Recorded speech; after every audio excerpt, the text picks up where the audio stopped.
Question was, the question is, was Donald Trump really trying to stop the steal?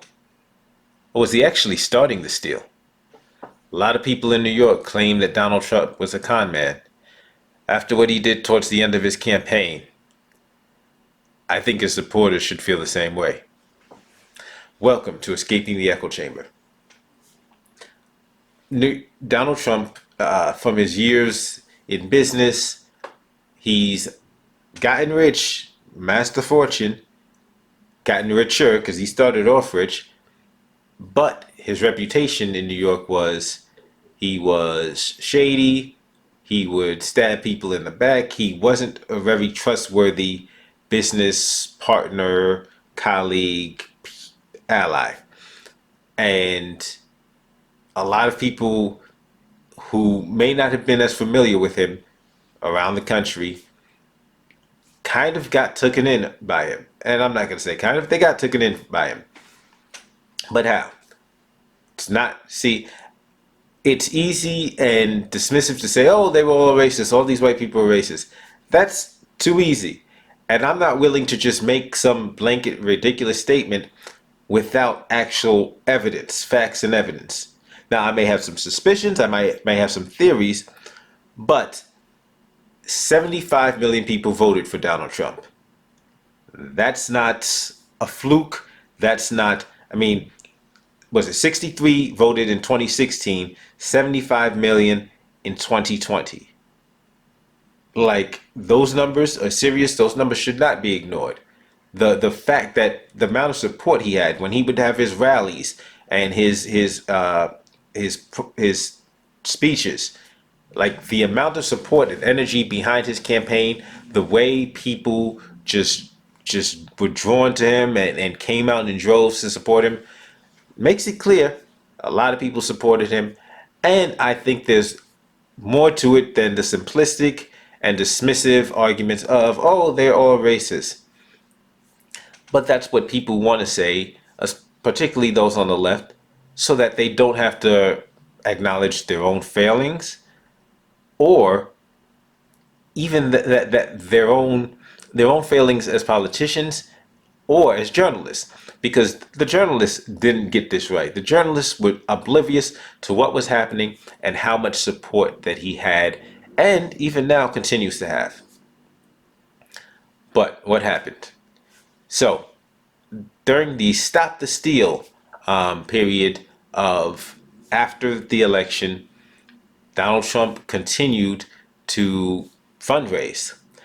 Now, at the time, there were a lot of people who were aware. I was getting the emails, and I'm looking at the fine print, and the fine print in there says that, all of this money isn't necessarily going to the campaign. Some of this money is going to pay debts, and I think some of it was also going to the RNC, because if you don't know, the RNC, and they basically merged with the Trump campaign to be one like unified front.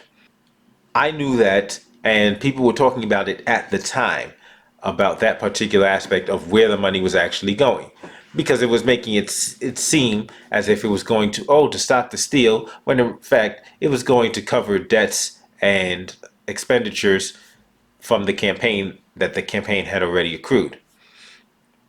By the way, just taking a look at the sheer amounts of money that was spent in this election and other, past elections should really make you wonder, like, why so much money? But we'll get back to that maybe, yeah, in a different video. This is not what we're here for today. What really was shocking, because I wasn't aware that this happened because I didn't actually donate. But there were people who actually donated. They were his supporters. They believed in him. They wanted him to win. No doubt they didn't like Joe Biden's message, what they felt Joe Biden represented, and they didn't want to see Joe Biden in the White House. And quite frankly, I don't like Joe Biden.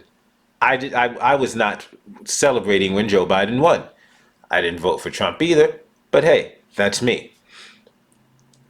The fact is that many people did support him, and their mindset was, they needed to do whatever they can because the country was at stake. And if you take a look at where we were last year, that makes sense. I mean, remember, this is 2020, where you have a global pandemic. There is all sorts of unrest in the country. You've got, states, various states are in states of perpetual lockdown, and as a result, tensions that existed before start boiling over. So instead of just having a few scattered protests, protest over George Floyd turned into nationwide, even international. There were protests. Some of these protests turned into riots. So there was an urgency in in people's minds and hearts last year, and people were suffering all across the board. And that's the thing I think people really have to take into consideration on both sides. Everybody was suffering. So you may not like Joe Biden, you may not like Donald Trump, but take a look at the humanity of the people that supported these individuals. And take a look at the humanity of the people who supported neither of them. Take a look at the humanity and the fact that people were scared, people were fed up, people were angry, people were worried, economically, businesses were shutting down, businesses were being lost, people had invested years, life savings, so much time, energy, resources, blood, sweat, tears into businesses, and they're just seeing everything crumble apart at rates that just you couldn't really predict would ever happen. But let's talk about one gentleman, a Mr. Blatt, 63-year-old cancer survivor. Well, he actually was currently suffering from cancer, and he was one of these individuals that believed in Donald Trump, and he wanted to make sure Donald Trump won. So he decided, hey, I'm going to donate money to Donald Trump's campaign, and he needs me. This is something that needs to happen because everything is at stake. I mean, you're literally watching it on the news day and night. What looks like the country just crumbling apart, falling apart at the seams, just like it looked very possible that like America could be over. It looked that way. So he says, hey, I'm going to do my part. I want to make sure Donald Trump wins. And he donated $500. Now, this gentleman only lived on less than $1,000 a month.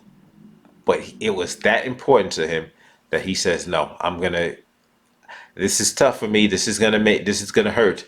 But what's going to hurt worse is not having Donald Trump in office. So he donated his $500. And the next day, another $500 was taken from his account. By the end of about 30 days, thousands of dollars had been donated to Donald Trump's campaign, and not knowingly by this gentleman. When he figured it out, he looks at his bank, and he's like, wait a minute, where are these charges coming from? Somebody's scamming me. Somebody like stole my identity. That's what he's thinking. Turns out that's not what happened. Nobody stole his identity. Nobody stole his credit cards, hacked him. It was what Donald Trump's campaign was doing to loyal supporters who were concerned about the state of this country. Loyal supporters who believed in him. Loyal supporters who felt that he actually saw them, cared about them, and was going to fight for them. Loyal supporters were getting screwed over by Donald Trump's campaign. What he was doing was, what the campaign was doing, was checking this box to make these donations recurring donations. So instead of clearly making it obvious that this is a one-time donation, or clearly making it obvious that this is going to be a recurring, and you want it to be recurring, because I've donated to parties before, or well, to a party, to candidates, and I've seen the option for recurring, recurring donations. But generally speaking, you have to check that. Generally speaking, some may have it that it's, a recurring donation, but and every time I've done it, I've seen it obviously, prominently displayed. Okay, that's recurring. Let me check. No, I want this to be a one-time donation. Boom. If I choose to donate again, I'll donate again. But boom, for now, I'm gonna do this one-time donation. If I want to make a recurring donation, then I can click it, whatever. But that's not what he was doing to supporters.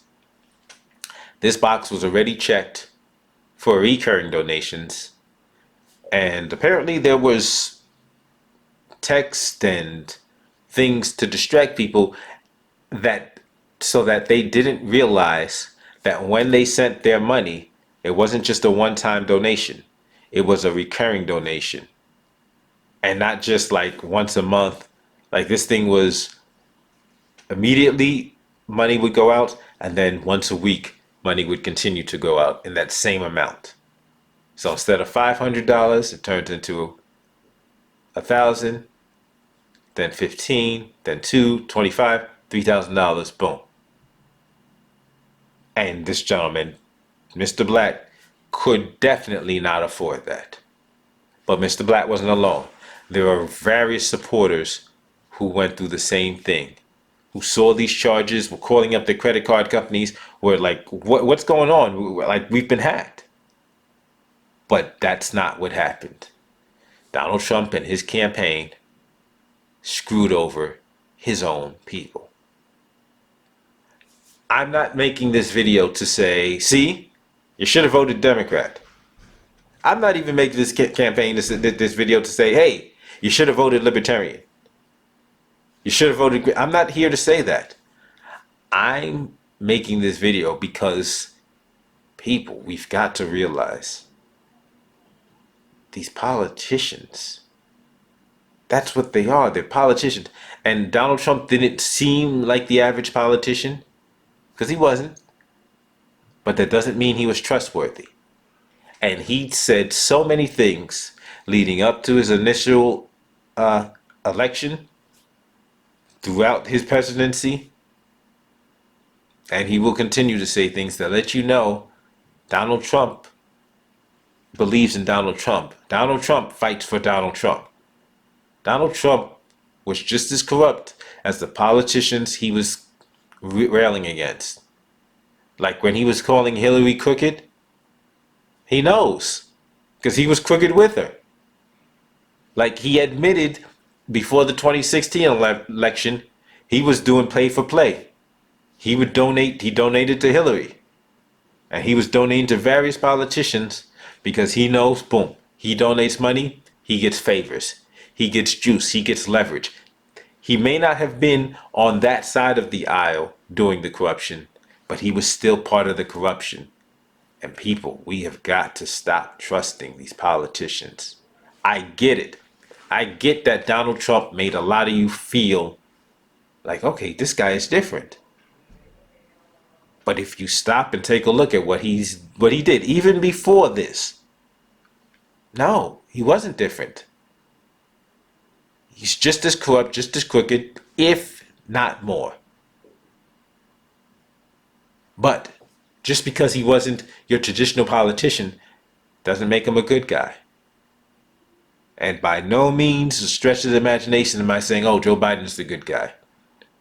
Right now, Joe Biden supporters are seeing how soundly they got duped by their guy. But that's what happened. You have these two figures that were put in front of you, placed in front of you, and then they said, oh, you have a choice. If you had a choice, if you really had choice, would those have been your two choices? It's sad. It's particularly sad that you've got these older people who really believed it, who were just completely taken in. And fortunately, credit card companies were able to say, hey, what's going on here? And the Trump campaign started refunding money once these, charges were disputed. But what they needed to do was they used that as an opportunity to spend some more money, and then they had to start refunding money. And like I said, that's why you have that clause in the Stop the Steal, because people didn't realize the extent of and why he was in so much debt, but they knew, his campaign knew, that they needed money to cover the amount of money that had already left. It turned out he had to refund $64 million, over 500,000 donations, 530,000 donations, $64 million. Like, that's a lot of money. That's a lot of screwing over the people that trusted him, that believed in him, that were supporting him, and that were trying to fight for him, that they believed he was going to fight for them. Instead, he robbed them. It's his MO. I mean, you see what he did after January 6th. On January 6th, he told his supporters, he laid out a case. He made a perfect case of massive election fraud, of a scheme to deprive the people that were in front of him, that were in DC, of their votes, deprive them of their franchise. And so he told them, go to the Capitol building and make sure they do what they're supposed to do. So I'm not saying he went there and told them, oh yeah, go and kill some people. I'm not saying that. He told them to go, though. He told them to make sure that Pence and the other Republicans did their job and did the right thing. What they believed, based on the story he crafted, because he crafted an incredible story. He gave accounts of state legislatures just going rogue and doing whatever they wanted to do. And those people believed him. And those people went to the Capitol. And those people went inside the Capitol building. And a bunch of those people were getting charged. A bunch of those people have been arrested, been charged. And on the next day, Donald Trump stood up there and said, prosecute them. That's what he thinks of his supporters. That's been it for this episode. As always, don't forget to give me a thumbs up, like, share, subscribe. Give me the thumbs up, comment below. And if you don't agree with me, you don't like what I said, give me the thumbs down. But like I always say, don't just give me the thumbs down, run and hide. If you're going to give me a thumbs down, comment below why so I can address it either in the comment section or in a future video. I'll see you next time.